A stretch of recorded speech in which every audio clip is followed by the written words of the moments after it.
There was a time in Brooklyn College history when students would recite an ancient Athenian oath that was modified for the college. The so-called ephebic oath read, "We dedicate ourselves to the ideals and sacred values of our free society. We will never bring disgrace upon our community by any act of dishonesty or cowardice, nor fail to respect our fellow citizens." Brooklyn College was established in 1930, combining the Brooklyn campuses of Hunter and City College into one new college. The population of Brooklyn was rapidly expanding, so there was a need for a public college in the borough. The first co-educational college in the municipal system, which we now know as CUNY. Marianne Lobato is the associate archivist at the school library. She notes that the construction of the college got a push from the highest level of U.S. government. Mayor LaGuardia actually went down personally to Washington and met with FDR, and he asked for money to build the buildings on this campus as part of the WPA. And Roosevelt said, "I will give you the money if you can build the campus in a year." And in typical New York fashion, LaGuardia said, "I'm good for it." And that's what he did.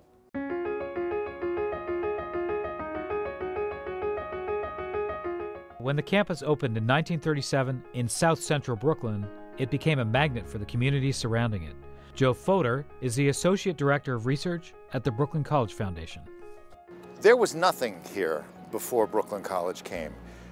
And the funny thing is, when they created Brooklyn College, it was immediately one of the largest colleges in the United States.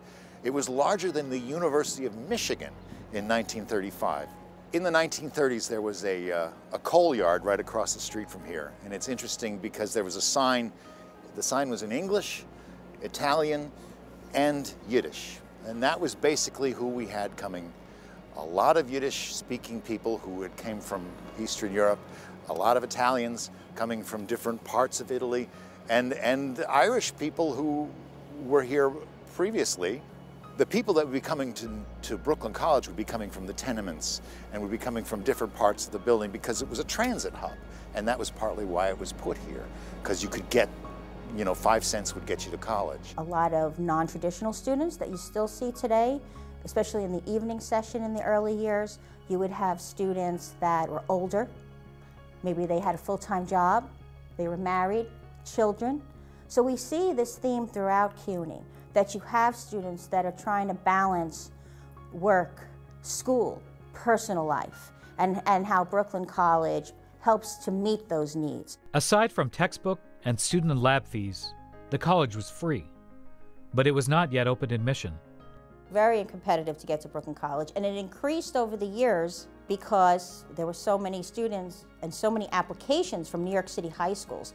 There just wasn't enough seats, even though it went from around 5,000 students in 1930 to something like 14,000 students in the 40s, but there still was not enough seats. This helped to contribute to a high level of academic excellence at this new college. But another theme began to percolate at the school, even in the early years. I always say that Brooklyn College has never and will never exist in a vacuum. Anything that happens in the city, the state, the nation, and the world is reflected in Brooklyn College.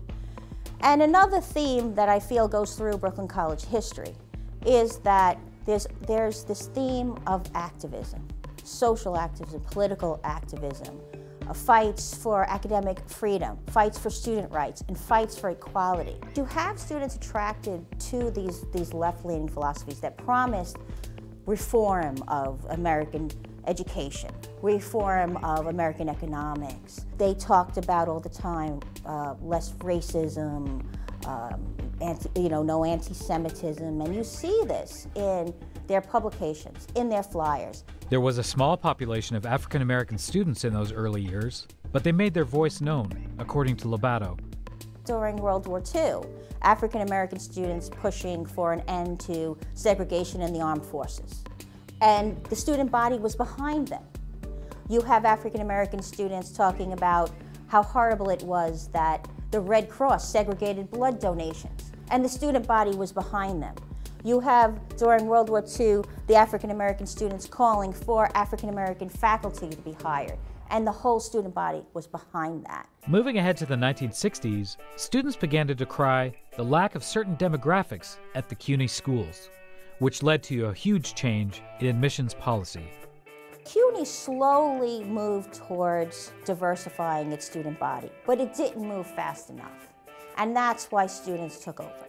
And then you have the open admissions movement.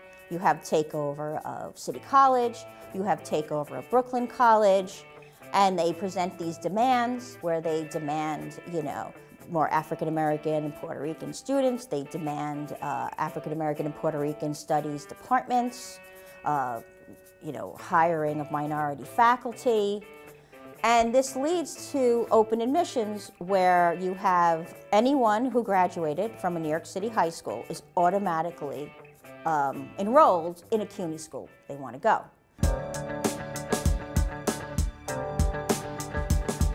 Today's Brooklyn College wholly reflects this shift, but to Joe Fodor, the students who enroll here today in 2023 remind him of the historical thread of the immigrant experience at the school. I always think of the people that work in the bodegas in Brooklyn, because I go to the bodega in my neighborhood all the time, and I know the kids that worked in that bodega I've seen grown from little, they all go to Brooklyn College. The Junction area is a large Caribbean community, including what we call Little Haiti right over here. So we have a lot of Haitian students. We have a large number of Nigerian students, a large Ghana population. There's students from Egypt that have a Coptic club here at the college because there's so many of them. The different ethnicities basically are filling the slots that the Germans and the Italians and the Yiddish-speaking Jews from Eastern Europe. A city of immigrants and a college driven by the immigrant experience. When the immigrants to America come to Brooklyn, and they often come from places with no opportunity and the society that is stacked against them so completely, and they come to the United States and it's a lot of freedom, and immigrant families can see this lane in front of them that is being shown by other successful people in the United States. The immigrant families see it, see a future, and are highly motivated to do well in college. And that was so true in the 1930s. The students that went here, dirt poor and brilliant. There are so many people that have, are middle-class jobs. They're teachers, civil service workers, they own shops, businesses, so part of our community every day that owe their success, that owe their knowledge, their ability to critical think, to solve problems, to help others, etc., to Brooklyn College and to CUNY. That main mission to educate the populace of New York City still exists from the founding of Brooklyn College to now. This is what we do. It kind of goes back to the motto of CUNY, which is roughly translated, education is the hope of humanity. Because what to me that means is that you get an education, you're able to help yourself, you're able to help your family, and you're also giving back to the community of New York City. And to me, that is the greatest legacy of CUNY. Even though the ephebic oath isn't recited anymore, one could say the tenets in that oath are as true today as they were in ancient Greece. We will revere and obey the laws under which we live. We will do our utmost to quicken understanding, respect, and reverence for them. And we will strive unceasingly to strengthen the public sense of civic duty. Thus, in all ways, we will seek to transmit this city better and more beautiful than it was when it was transferred to us.